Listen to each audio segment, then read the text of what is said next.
Hi, so I have started the Deed of Paxenarian, which I don't know anything about other than one of my mods on my Discord absolutely loved this trilogy and has been wanting me to read it for a long time. So every month my Discord votes for 2 books for us to read together, and he lobbied hard for this book and it won the poll, so we're reading it. So initial thoughts early on, I've read 10 chapters, early on thoughts about this. So this follows a girl named Pax, or Paxenarian, but she goes by Pax. And she was meant to be married off in her home area, and she didn't want it. She didn't want to be married off. She didn't want the life that her father had for her. So even though her father was trying to force her into this marriage and had paid her dowry and was trying to make it happen, she ended up running away and joining the military instead.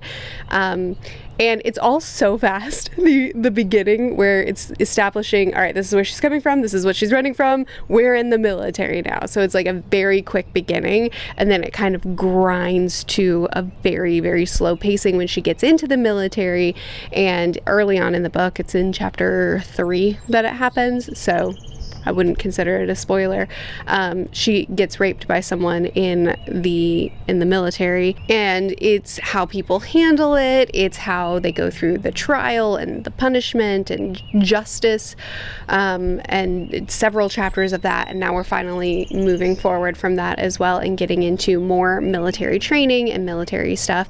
So so far, I'm just getting to know Pax, and I'm getting to know her new life and her how she's training and the people around her. So I don't have a load to say at this point for the book, because I feel like we're still really in the beginning stuff, learning about the magic, learning about the political systems, and Pax's innocence when she hears about things like that there is a way to magically heal, like there's magical things at play that can heal people, but in order to do that, there's a cost, and it's a high cost.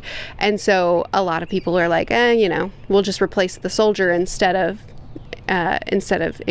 incurring the cost of healing them. And Pax is like, but it's a life, it's a human life, what do you mean? So being out in the world and seeing how certain people view life as expendable when it's not their own is just shocking to her. So she's very genuine, very kind, but also very determined, like will not give up, very strong.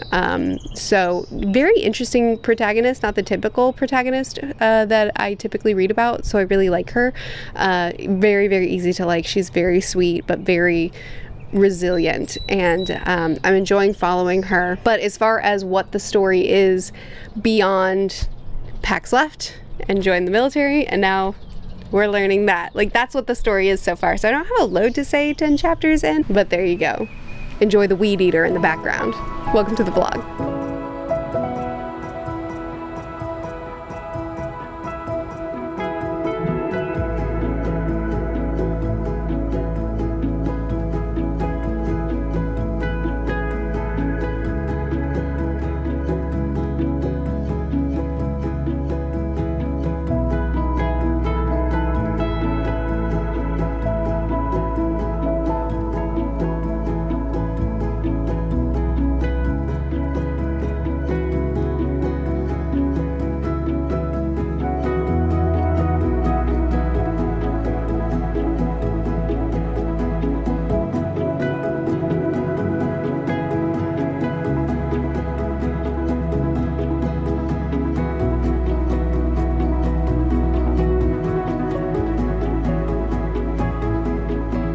So I finished The Sheepfarmer's Daughter, which is a very classic feeling fantasy following Pax, who, I told you in the first clip, she ran away from her sheep farmer's life and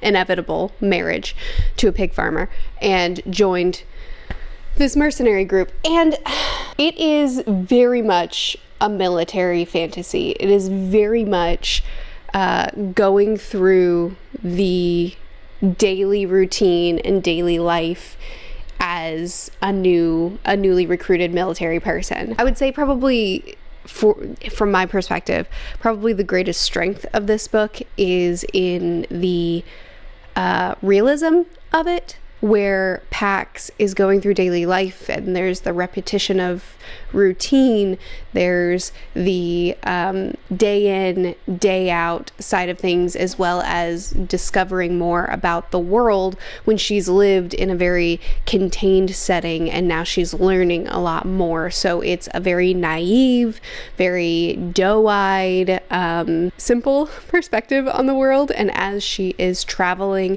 and having these experiences, her perspective is being broadened, as well as her routine in the military is continuing. She's developing relationships, and she's developing more of a position of respect within the ranks. The problem is that the narrative was so distant. It really leaned on Pax being not very experienced in the world, or in the politics, or the magic, or the religion, or just anything going on in this world. And so she would ask questions, people would give answers, and they would just kind of like tell Pax and the reader together what needed to be known for information about the world.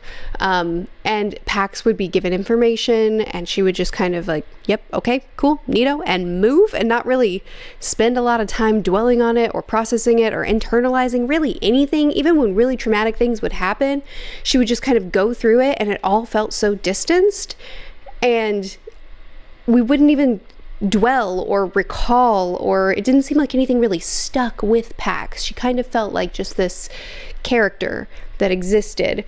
And having read 500 pages with her, I don't really feel like I know her. Like, she's very sweet, she's very good, she's genuinely, honestly good. And that's what I know about her. She's very determined. She's good, and she's determined. And that's what I've got. I think the writing is very accessible. It's very readable. It was an enjoyable read. It wasn't overly dense or simplistic. It was perfectly fine, but it also never really engaged me beyond a mild interest. Even when things would pick up, even when there was action, or, you know, battles, or moments of peril and distress, just everything, the narrative just always felt so distant to me in the way Pax perceived things and responded to things and processed things, and I just never got really that invested in it. It is a really well-loved series. I looked on Goodreads, and it's very well rated, and there's definitely mixed opinions. There's plenty of negative reviews on there, but there's tons of positive reviews too, so I know people love this.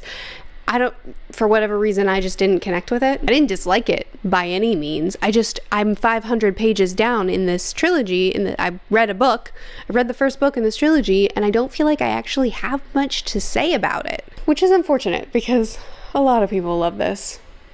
So then I started Ghost Station. This is one of my most anticipated books of the year. This is one of my most anticipated books of the quarter, certainly when I was doing my quarterly new releases that I was really, really excited about. This is the one that I was like, on release day, the moment it drops, I will be reading it. There will be no stopping me. And that's how I felt about Ghost Station. I was wanting to finish up The Sheepfarmer's Daughter before reading Ghost Station, and I couldn't help myself. I had to dip my toes in. I had to start it a little bit early before I finished Sheepfarmer's Daughter. And I don't like it. I don't. So this follows Ophelia Bray, who studies this phenomenon. It's called ERS, I think, and it causes people to become extremely paranoid, to potentially lose themselves in their mind, and potentially turn extremely violent. And she is attached to one particular case where somebody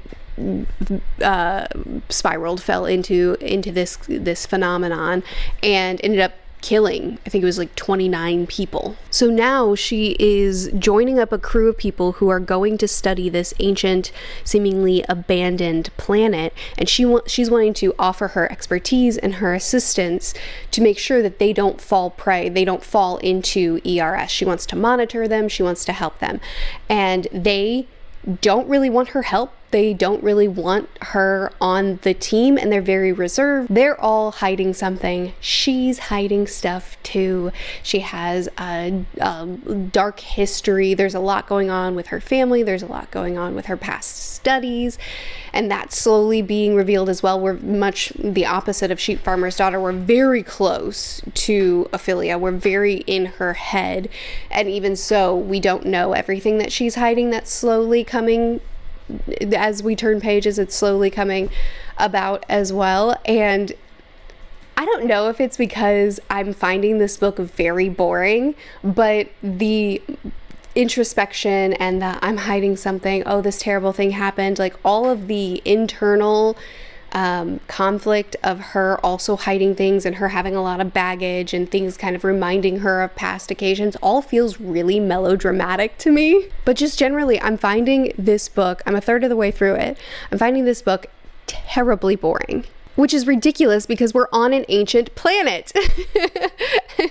and there's this phenomenon that causes people to absolutely to spiral, to see things and to lose their minds because of this phenomenon. And there are scenes in this book already that are so visceral, like for instance Ophelia seeing a spacesuit on the ground, and then she's like, there's a body, it's a body, there's someone here, and she distinctly sees a person in that suit, and she freaks out, and then people come, and then there's no body, it's just the suit. And so she naturally is like, oh no, is it me? Am I falling prey to this as well? Or, you know, moments of peril where it seems like someone is missing and they're looking for them, and then off in the distance she sees someone on the planet walking around. She's convinced that it's that person, but that person is just right here. They already found him. So these moments of intensity, these moments of panic, these moments of what's going on, is this all happening to her now?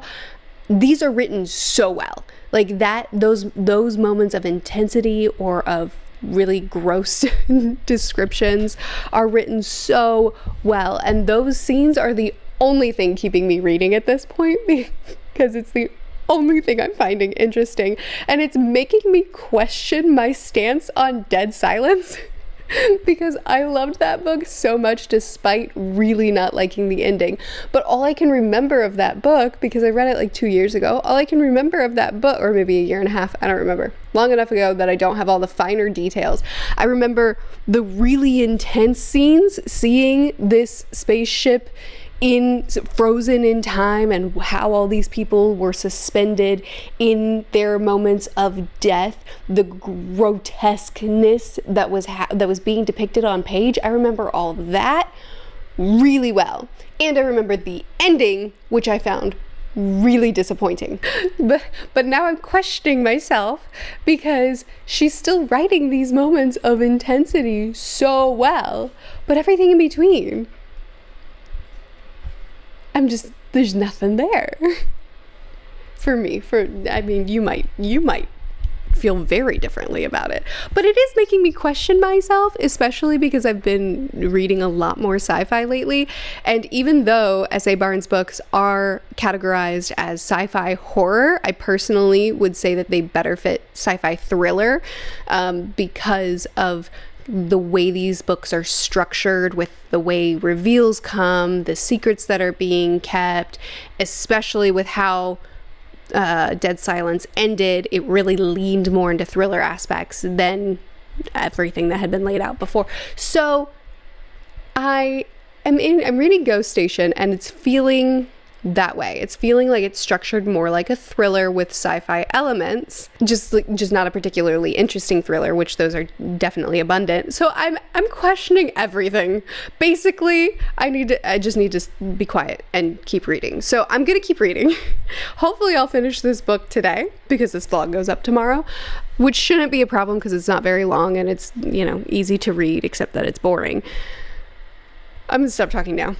I will check in with you again at the end of Dead Silence, and here's hoping everything that I said, I will say that I was overreacting and it was actually an extraordinary read.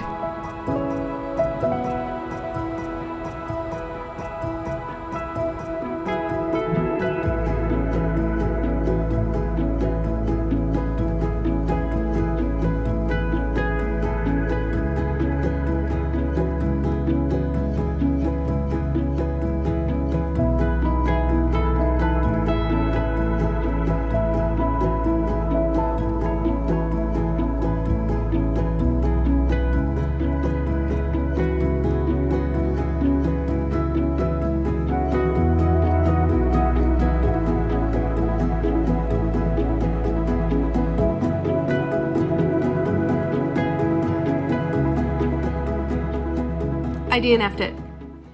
I had the time to finish it today. I had the time to finish the book today, and I just didn't want to. I was so apathetic. In concept, such a cool book. In execution, I just wanted to read anything else. So I'm super sorry that this vlog did not have a lot of exciting bookish reading content, but I hope the interludes made it worth your time. I started another book this week and I cut the vlog clip where I talked about it because I didn't complete that book this week. And I'm not really liking that book either. Here's hoping next week will work out a little bit better.